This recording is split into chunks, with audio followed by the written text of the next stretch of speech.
करवीर तालुक्यातील गाडेगोंडवाडी इथं मोबाईलवर स्टेटस लावल्यानं तसंच मिरवणुकीतील डॉल्बी पुढे नेण्याच्या कारणातून दोन गटात तुफान हाणामारी झाली।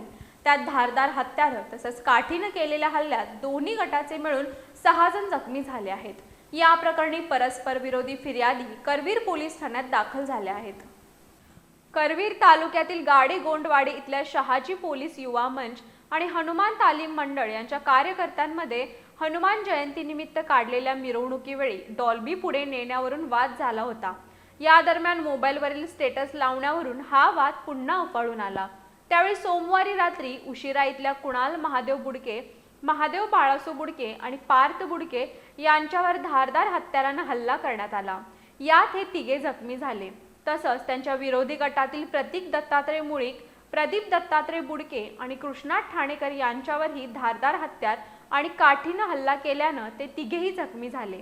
या प्रकरणी करवीर पोलीस ठाण्यात परस्पर विरोधी फिर्यादी दाखल करण्यात आल्या आहेत।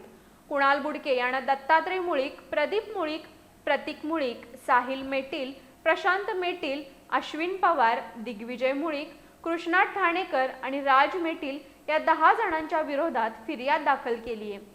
तर प्रतीक मुळीक यानं पार्थ बुडके, महादेव बुडके, कुणाल बुडके, यश बुडके, महादेव बुडके, अर्जुन बुडके, समर्थ बुडके, कृष्णात बुडके, रोहित मिठारी, अजिंक्य मिठारी, ऋतुराज देवकर, पृथ्वीराज देवकर, दिगंबर मेटील आणि पांडुरंग बुडके या 14 जणांविरोधात फिर्याद दाखल केली आहे।